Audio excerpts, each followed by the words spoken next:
Hello friends, स्वागत है आपका आपके अपने लीगल चैनल सोच पर प्रहार में। मैं हूं एडवोकेट सनी शर्मा और दोस्तों आज की इस वीडियो में मैं सेक्शन 376 आईपीसी की बात करने वाला हूं। दोस्तों आज के समय 376 आईपीसी के मामले लगातार बढ़ते जा रहे हैं और खास बात यह है कि जो 376 आईपीसी के झूठे मामले हैं उनकी संख्या लगातार बढ़ रही है। यानी कुल मिला के 376 आईपीसी का मिसयूज भी बहुत बड़े लेवल पे हो रहा है। दोस्तों आज के समय पे चाहे वैवाहिक मामले हों और चाहे आपस में लड़का लड़की साथ में रह रहे हैं, दोनों ही मामलों में 376 आईपीसी लगवा दिया जाता है। वैवाहिक मामलों में 376 पति पे नहीं लग सकता तो उसके ससुर पे और देवर पर ये एलिगेशन लगा दिए जाते हैं, जो कि अधिकतर मामलों में पुलिस की जांच के दौरान ही हटा दिए जाते हैं। और जहां पर लड़का लड़की साथ में रह रहे हैं उनके बीच में कोई अनबन हो जाती है या लड़के की शादी कहीं और तय हो जाती है, तो ऐसे में जो लड़की होती है वो सामने वाले लड़के को धमकी देने लगती है कि मैं 376 आईपीसी में तुम्हारे ऊपर मुकदमा दर्ज करवा दूंगी, अदरवाइज आप मुझसे शादी करो। जबकि शादी करने जैसी कोई भी बात दोनों के बीच में कभी फिक्स नहीं हुई होती। हो सकता है दोस्तों कुछ मामले ऐसे हो जहां पर वास्तव में लड़का धोखा दे रहा हो, लेकिन आज की इस वीडियो में हम उन मामलों की बात कर रहे हैं जहां पर 376 आईपीसी का मिसयूज होता है। तो वहां पर लड़के को ये कहा जाता है कि आप मुझसे शादी करो, अदरवाइज आपके ऊपर 376 आईपीसी का मुकदमा दर्ज करा दिया जाएगा। तो ऐसे में लड़का फंस जाता है, स्पेशली तब जब उसकी गवर्नमेंट जॉब होती है, क्योंकि 376 आईपीसी में कई बार होता है लड़के को तुरंत बेल नहीं मिल पाती है और कुछ महीनों के लिए उसको जेल में रहना पड़ता है। तो ऐसे में उसकी जॉब पर भी बनाती है। तो दोस्तों यहां पर सबसे पहली बात तो एक मॉरल बात मैं आपको बताऊंगा कि आप अगर इस प्रकार के किसी भी रिलेशनशिप में आज के समय पे जा रहे हैं और आप शारीरिक संबंध किसी से बनाते हैं, तो आप पहले ही ध्यान रख लो कि आप बुरे फंस सकते हो, क्योंकि आज के समय पे इमोशन और सेंटिमेंट्स की कोई वैल्यू नहीं है। कल को अगर आपके बीच में कोई झगड़ा हो गया तो आपके ऊपर 376 आईपीसी लग सकता है। आपका करियर, आपकी रेपुटेशन, आपके माता पिता की रेपुटेशन, सब आपके एक छोटे से कृत्य की वजह से मिट्टी में मिल सकती है। अब दोस्तों अगर हम कानूनी बात करें तो कानूनी बात यह है कि 376 आईपीसी के जो मामले होते हैं उनमें अधिकतर ये होता है कि लड़का और लड़की का संबंध आपसी सहमति से रहा होता है और लड़की के पास भी बहुत सारे ऐसे एविडेंस होते हैं कि संबंध रहा था।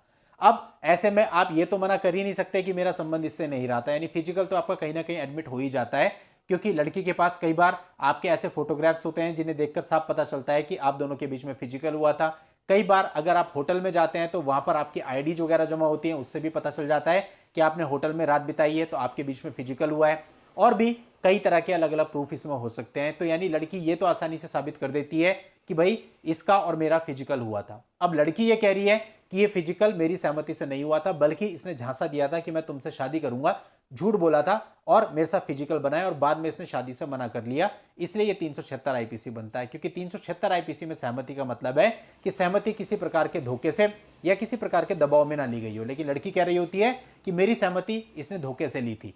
यानी अब आपको यह साबित करना है कि सहमति तो थी लेकिन वो धोखे से नहीं थी, किसी दबाव से नहीं थी, बल्कि इस लड़की ने अपनी मर्जी से मेरे साथ ऐसे संबंध बनाए।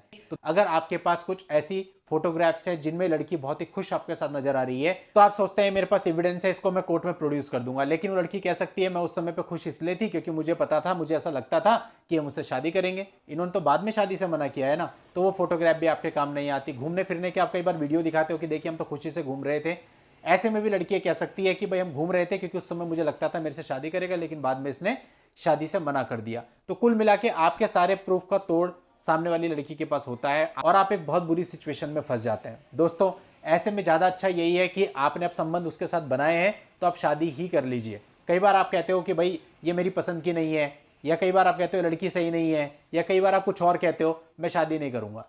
देखिए गलती तो आपकी भी है। अगर आपको ये पता था कि लड़की आपके लिए सही नहीं है तो आपने संबंधी क्यों बनाए?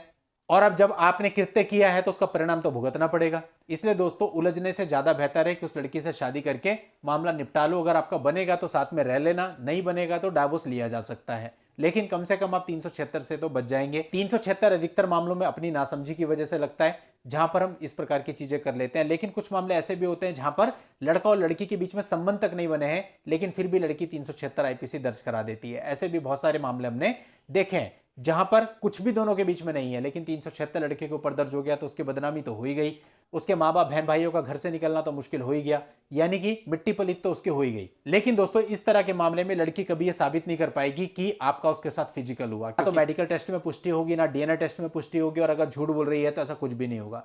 तो मेरे कहने का मतलब है कि अगर सच्चा मामला है जहां पर आपने एक्चुअल में फिजिकल रिलेशन बनाए हैं, तो फिर तो ज्यादा बेहतर यही है अपनी नौकरी की सेफ्टी के लिए, अपने माता पिता की रेपुटेशन के लिए आप उससे कॉम्प्रोमाइज कर लो, शादी कर लो और शादी करके देखो चलता है या नहीं चलता।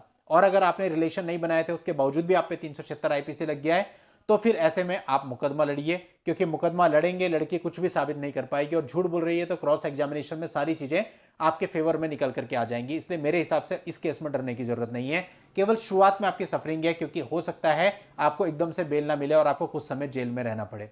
तो अगर आपकी सरकारी नौकरी नहीं है और नौकरी ऐसी है जहां पे फर्क नहीं पड़ेगा, फिर तो चल जाएगा। लेकिन अपनी जॉब की प्रोटेक्शन के लिए अगर ऐसे मामले में भी आपको कुछ कॉम्प्रोमाइज करना पड़ता है तो आपको इसको निपटा देना चाहिए सेटल करके, क्योंकि जॉब आपको बार बार नहीं मिलेगी। अगर हम एक पॉइंट ऑफ व्यू से देखें कि हमें जो है लड़ना है तो ठीक है, लड़ सकते हैं, लेकिन कई बार ऐसा होता है कि प्रैक्टिकली भी हमको सोचना पड़ता है। तो दोनों चीजों का बैलेंस बना के चलना है, क्योंकि 376 में बहुत ज्यादा स्कोप नहीं है।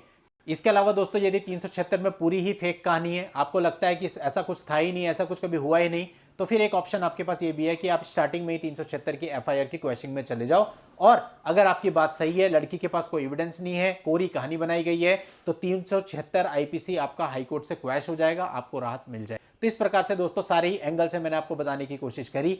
और दोस्तों हर एक के मामले की परिस्थितियों पर निर्भर करता है, उसका जो बैकग्राउंड होता है उस पर डिपेंड करता है कि उसके लिए कौन सा ऑप्शन बेस्ट।